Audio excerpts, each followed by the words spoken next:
The Volkswagen T-Cross is the smallest SUV that you can buy from the brand. It launched here in Australia in 2020, and while it may be compact in its dimensions, it is not small in its price.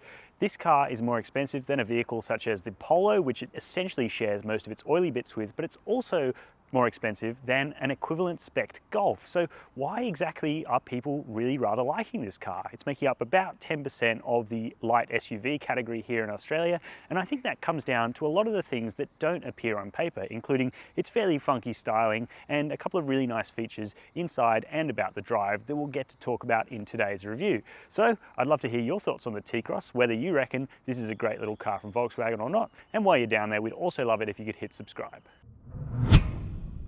The T-Cross range in Australia is pretty compact. There are only two main variants, the base model 85 TSI Life and the 85 TSI Style that we have here. But there is effectively a third variant, which is the exact car we have here, which is the Style equipped with the R-Line package that brings this more aggressive looking front bumper, a set of larger 18-inch alloy wheels rather than the 17s that you'd normally get on the Style. But you don't get any huge amounts of extra substance, no changes to suspension or anything like that. It's effectively an options package that just affects the looks of this car, including this nice little R-Line sticker here.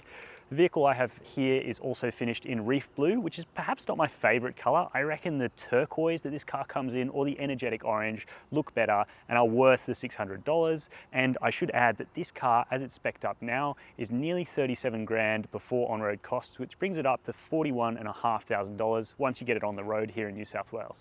So it's not a particularly affordable car, but hopefully Volkswagen's done something real nice with the interior to make it worth that money. Around the back, I reckon the T-Cross kind of looks weird, but in a good way, if that's possible. The only slightly odd thing that I don't love about it is this slightly apologetic, spaced out T-Cross badge. I think it could either be bigger or smaller, but you know what? I think it's fairly successful with these sort of smoked taillights and full width signature here. So then you open the boot and you actually realize the T-Cross is quite practical for the kind of size of this vehicle. At the moment, I've got it in its smallest boot capacity mode with the second row all the way back and the boot floor in the highest position. That still gives you a really decent 385 litres of cargo space. I think that's good. The best bit though is that if you don't need to carry passengers in the second row, you can slide it forwards and then you can drop this really nicely made boot floor down to its lower level, and that expands the cargo space to 455 litres, which is not only extremely competitive with other light SUVs, but also with even mid-size SUVs. So it shows that Volkswagen still knows how to package a car really well, and there's options as well. So if you need more rear seat room, you can compromise a little bit on boot space, but if you need maximum space, then you can do so. I think that's quite clever. There's also a spare tyre under the boot floor, which is a nice touch for a European car. Inside the T-Cross, it's not quite as funky as the outside might suggest, but that's not to say it's bad. Ergonomically, this cabin is mostly fantastic. Everything you need falls right to hand. The steering wheel buttons, this 8-inch touchscreen is really close by my hands, and you've got nice shortcut buttons down here and physical HVAC controls. The only thing that's a bit odd is where the start-stop button is placed. It's on the opposite side of the gear stick, which makes it kind of hard to see. Obviously, that's for left-hand drive markets. I do really wish Volkswagen had gone to the effort of swapping that round so it was a little easier to find, but really that's the only ergonomic stumble because this thing is really good. The seating position as well is nice and comfortable. It's definitely slightly more SUV than something like you'd see in the Skoda Kamiq, which actually sits really low in the chassis. This car's sort of jacked up. This R-Line also gets different seat upholstery. They're quite nicely bolstered as well, so they hold you in through corners quite well. They have this carbon flag design, which is cloth, but a little bit more high quality than the basic stuff. And then on the sides, you've got this nice suede bolstering, which feels pretty high quality, and the little R's in the back of them. You've also got really decent manual adjustment, no electric adjustment, even at this price, nearly 41.5 grand on the road, but you do have infinite adjust backrest with a little roll wheel, which is really good for fine-tuning your driving position, and that's something you can do pretty well. Also, the leather-appointed R-Line steering wheel in this R-Line equipped vehicle is very lovely to hold, and it doesn't have the haptic touch buttons that the Golf Mark 8 has moved to, which means it's just a little bit easier to interact with. Sometimes too much technology is not such a great thing. Now onto technology, this car gets the more basic of the 8-inch touchscreens offered in the T-Cross range. If you want to bring that up to the next level, then you can go for the Sound and Vision package, which is $2,200 in this vehicle. That also brings a 300-watt Beat stereo on this range-topping style model, and it also brings a digital driver's display. Now, the lack of digital driver's display in this car does hurt a little bit, even though the analog dials in this thing are nice and crisp, very legible, and look high quality. The central 4.2-inch TFT screen looks really old now. It looks like it's off a previous generation Polo, which it kind of is. That said though, we do have wired Apple CarPlay, though I will add that the Sound and Vision package adds wireless Apple CarPlay. This car also has wired Android Auto. The touchscreen's nice and responsive, and it all works pretty well. You've got handy shortcut buttons here, a physical volume knob and a physical tuning knob as well. Onto practicalities, because that links in with the Beat stereo, because if you go for that, you lose this little rubberized storage pocket up there. That's a nice touch. You'd also have decently sized door bins, 2 cup holders down here, a clever little rubberized mat up the front here with a rubber tray and wireless charging, 2 USB-C fast charging ports, adjustable armrest with a pocket down there as well. So that's all great, except that in a slightly odd turn for Volkswagen, none of the storage cubbies are flock lined, so they're all kind of hard, scratchy plastics. Same up on the doors. Even at over 40 grand on the road, this car has scratchy door tops. Yes, you do have a soft pad here for your arms, but it just, I don't know, it doesn't feel quite as high quality as you'd expect from a little Germanic car. But that said, if you don't go looking for the scratchy plastics, the design itself is handsome, and as I already mentioned, the ergonomic layout is essentially fantastic. So yeah, nice little cabin here in the front of the T-Cross. The backseat of the T-Cross is actually surprisingly usable, even though it's only just over 4.1 meters long. I've got a decent amount of knee room and plenty of toe room owing to the very high set front seat in front of me, though that does have its trade-offs, being that I don't have the greatest view out. It's not like a mid-size SUV with a stadium seating scenario, but then I guess you kind of wouldn't expect that from a vehicle that's so small and not really designed to have 4 people, or 4 full-sized adults I should say, in it all the time, but it's good to know you can do that. I've also got decent amount of headroom, and as I covered in the boot, we've got a sliding bench here, so if you're not regularly carrying full-size humans in the back, then you can slide this forward and give yourself a little bit of extra boot space. And for a light and a small SUV, that's actually a really nice touch, and not something you see in all of these vehicles. It's not even something you see on all of the mid-size SUVs. It's something that this T-Cross has borrowed from its Tiguan sibling. And yeah, it's really nice that Volkswagen thinks about this car actually being usable as a full-time family car and as a practical car just for couples. That said, it's not all perfect back here. I don't have an armrest. I don't have any air vents back here, though you do have ventilation that'll come through under the seats. 2 USB-C fast charging ports, nice touch, and it's great to see Volkswagen moving towards that futuristic USB-C fast charging technology, if you can call it futuristic.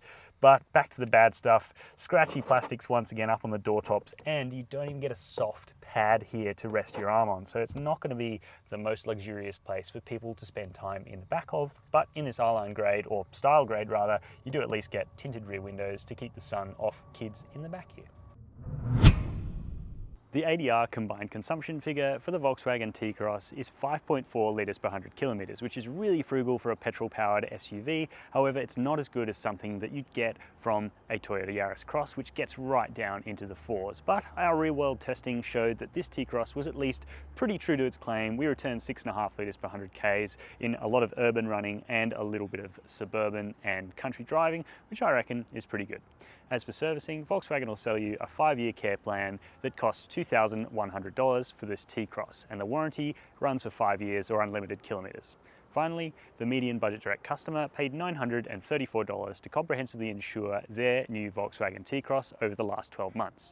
Now, your premium may vary based on things that insurers take into account, such as your age, where you live, your driving history, and whether or not you garage the vehicle.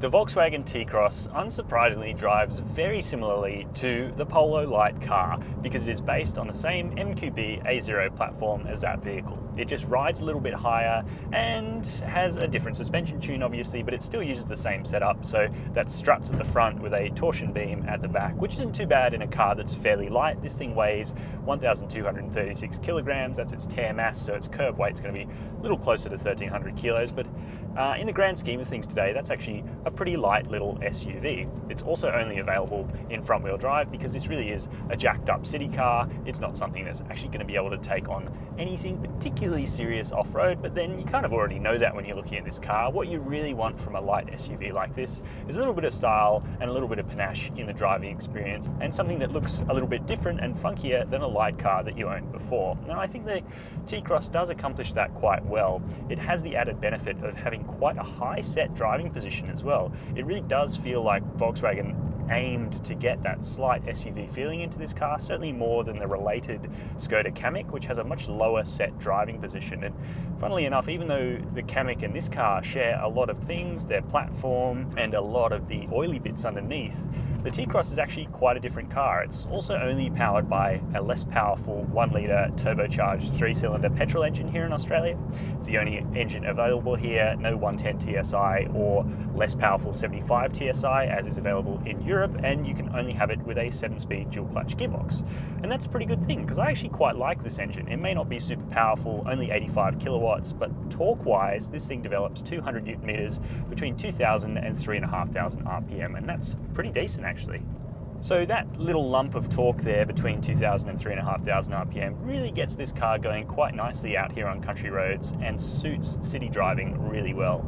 It's a thrummy little engine. It sounds quite good. 3-cylinders used to sound yucky and a bit offbeat, but now with turbos, it seems like the bad characteristics of the engine sound are a little bit more muffled, so you kind of experience the goodness of them. And I think they've kind of come on trend 3-cylinders because they are very efficient as well, as we discussed in the running costs. This is as close to a hybrid SUV such as a Toyota CHR or a new Honda HR-V that you're going to get with a petrol engine in terms of its efficiency, and that's really great. I think the DSG helps with that as well, and I like DSGs. They do require a little bit of mental recalibration over something like a torque converter automatic gearbox, but once you've got them figured out and figured out some of the idiosyncrasies, like having to stay on the brake a little bit longer when you're doing U-turns so that it doesn't sort of jump and slip the clutch a little bit, they actually work really nicely, and they're very faithful with the power that they put down when you put your foot down. It's like driving a manual car. You don't get any unpleasant slurs or weird kick downs once you've got them figured out. So yeah, I'm a big fan of the DCT,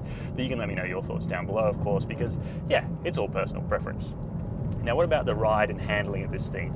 Well, as I said at the top, it's based on a Polo platform. It's very similar, and that's a really good thing.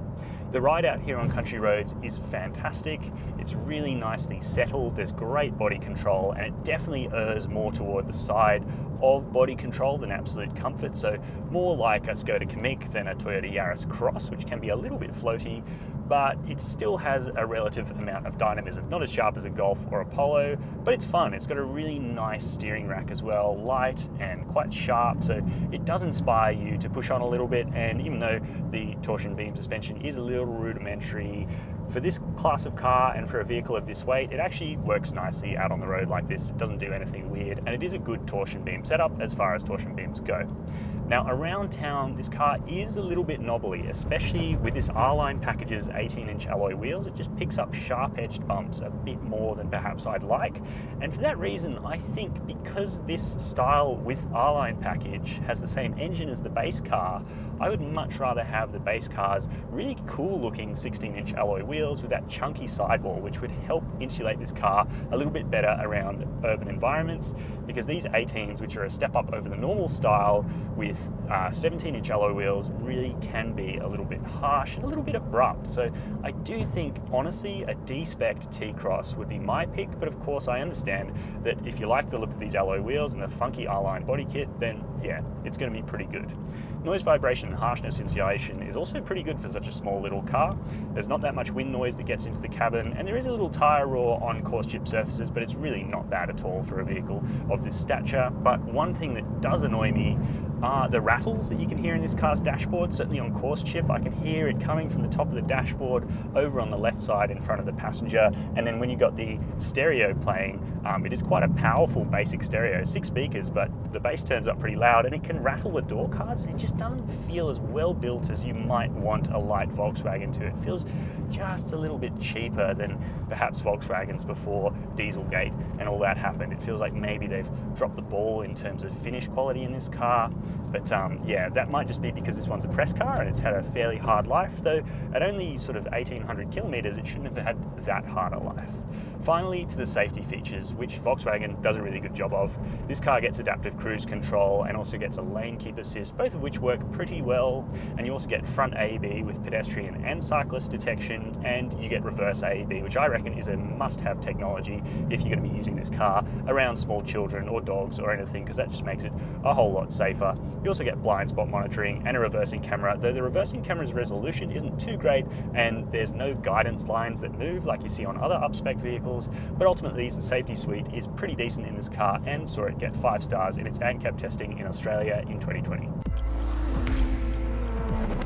So, what do we think of the Volkswagen T-Cross? Well, it's got some really funky and interesting things about it, but if you've been a subscriber to Chasing Cars for a while, you may have heard Tom Baker talk about the SUV tax, and I really think it is in full force here on the Volkswagen T-Cross. It doesn't on the surface offer that much value. Sure, it may have some funky looks and a really nice driving experience to back it up, and I think on the whole, it is a good vehicle. It's just that you can drive that dollar a little bit further in looking at a slightly larger Volkswagen Golf in a very similar trim level that gives you more space, a more powerful engine, and yeah, just a more complete package in my book. But of course, that's not what everyone's looking for. Sometimes you want that extra cool factor that a T-Cross has to offer and that commanding driving position. And I'd love you to let me know your thoughts on the T-Cross in the comments section down below. While you're down there, we'd also love it if you could hit subscribe if you haven't done so already. And as always, thank you very much for watching Chasing Cars.